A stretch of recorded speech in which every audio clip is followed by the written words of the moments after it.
Hej, mit navn er Bjarke Fogh. Det her er en kort CV-præsentation. Det er ikke nogen avanceret præsentation. Jeg bruger ikke caster video hardware, teleprompter eller stream decks. Det er lige på hårdt, og jeg har tænkt mig at gennemgå min LinkedIn-profil, og jeg har tænkt mig at starte fra starten af. Jeg vil dog gerne lige knytte nogle ord til hele min situation, for jeg har sagt min stilling op og flyttet landsdel, og det har jeg gjort uden at have et nyt job på hånden. Så jeg står i den lidt særlige situation, at jeg faktisk ikke ved, hvad jeg kommer til at lave. Men det er selvfølgelig mit håb at lande i et nyt spændende job. Jeg kunne godt tænke mig at prøve noget nyt. Hvis vi kigger på min profil, så vil man kunne se, at jeg har lavet mange forskellige ting. Jeg har været i mange forskellige brancher. Og for at forstå det, så tror jeg, at det er godt at sætte nogle ord på. Det første job, jeg fik, efter jeg blev uddannet fra Handelshøjskolen i København i Human Resource Management, var et konsulentjob hos PA Consulting Group. Og i den sammenhæng her, der lærte jeg rigtig meget af at skulle håndtere kunder, arbejde ude i forskellige virksomheder, og selvfølgelig også nogle af de konsulentfærdigheder, der specifikt knyttede sig til de opgaver, jeg løste der. Det var jeg rigtig glad for. Men jeg blev ret hurtigt headhunted, således at jeg allerede efter 1 år og 3 måneder kom ud og arbejde i en ingeniørvirksomhed, som hedder Topsøe. På daværende tidspunkt Haller Topsøe, en klassisk stor virksomhed, som gjorde, at jeg fik en meget spændende karriere som leder.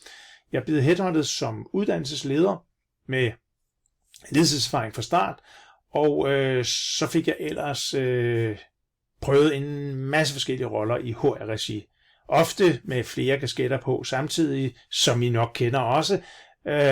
Det at arbejde i et job indbefatter jo nogle gange, at man arbejder halvt ind over i et nyt job, samtidig med at man har det eksisterende, for at få ting til at blive løst effektivt. Som vi kan se her, så har jeg skrevet i overskriften General Manager, Global Talent Acquisition, men også HR-specialist, HR-development manager og HR-partner. Og som sagt, jeg startede som uddannelsesleder, og så røg jeg over i udviklingschefjob. Så var jeg HR-partner for nogle funktionsområder samtidig, og så blev jeg ansvarlig for rekruttering, så blev det til global rekruttering, og virksomheden ekspanderede internationalt, så jeg har rigtig meget erfaring ude i verden, i Indien og Kina, og Rusland og Mellemøsten og Latinamerika, også i relation til andre steder i verden. Jeg har arbejdet ekstremt meget med lederudvikling og coaching og rådgivning, og jeg mener selv, at det har givet mig et ekstremt godt fundament for mange typer af jobs, hvor der jo selvfølgelig er interaktion med mennesker og kompleksitet. Efter min tid i Haller Topsøe, så skulle jeg kortvarigt prøve noget helt andet, fordi som teenager, der dyrkede jeg kampsport på et pænt højt niveau, og var meget ambitiøs med det. Jeg fik faktisk nogle sportsskader, der gjorde, at jeg havde nogle varige smerter. Ikke noget, der gjorde, at jeg ikke kunne løse jobs og arbejde, men som generede mig. Så jeg fik i mit netværk et hint om, at det her det måske faktisk kunne hjælpe mig.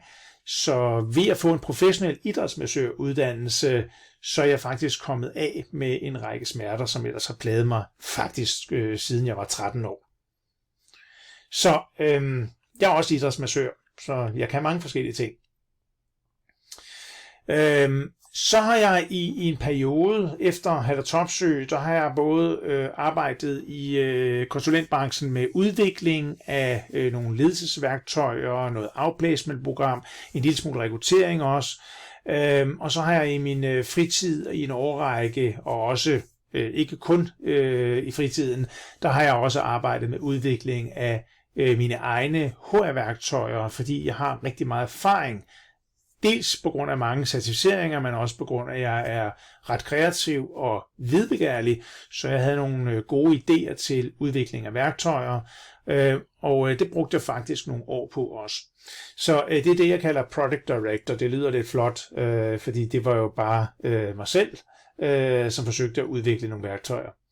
Jeg synes ikke, det lykkedes at komme ordentligt i mål, fordi jeg havde nogle meget høje ambitioner, og noget af det, jeg jo stødte på, var, at selvom jeg er rigtig god til statistik, så var der nogle psykometriske ting og håndtering af det, som ikke levede op til det, jeg gerne ville opnå med de værktøjer og de idéer og visioner, jeg havde.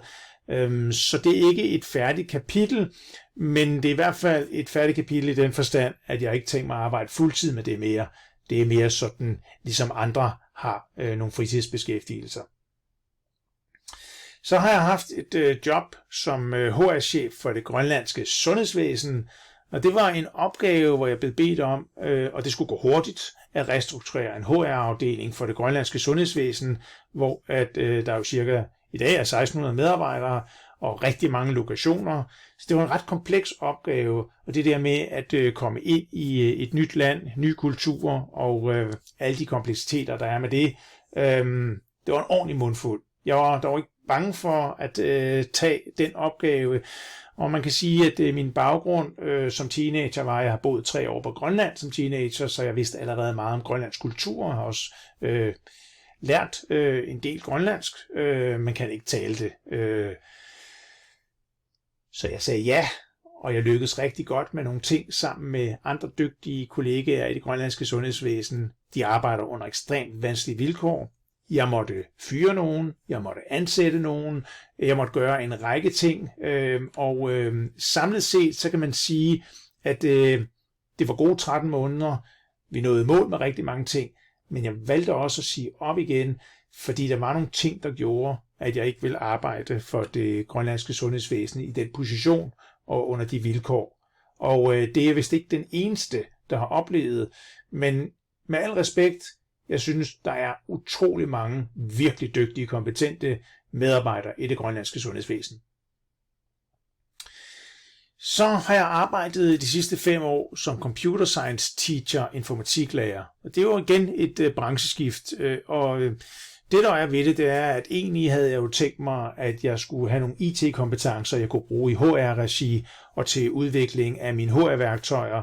Men det der jo skete ret hurtigt, det var jo, at jeg også blev bedt af det at undervise, det at få de her unge elever, gymnasieelever op til eksamen, og få dem til at klare sig godt, klæde dem godt på. Så lige pludselig, så var der gået 5 år, og jeg har lært en masse om IT, ikke kun programmering og databaser og IT-arkitektur og IT-sikkerhed, men også meget omkring nye teknologier som blockchain-teknologi, krypto og kunstig intelligens. Så man kan sige, udover at have haft nogle fantastisk gode kollegaer, og det har været vidunderligt at undervise at have med de her unge mennesker at gøre, ja, så må jeg sige, så er det også tid for mig til at prøve noget nyt. Jeg har fået en god anbefaling, og de var ret kede af, at jeg sagde op, men jeg kunne altså godt tænke mig at prøve noget nyt. Det var den ultrakorte præsentation af mit CV, og jeg kunne selvfølgelig utrolig godt tænke mig at uddybe specifikt i forhold til den stilling, jeg har søgt hos jer, uddybe mine kvalifikationer, men også selvfølgelig få stillet nogle spørgsmål til jer, således at vi sammen kan finde ud af, hvilket potentiale vi vil kunne have, hvilken synergi vi kan skabe sammen til at få løst de opgaver, I står og mangler en person til. Så det var alt for nu. Kan I have det godt. Hej.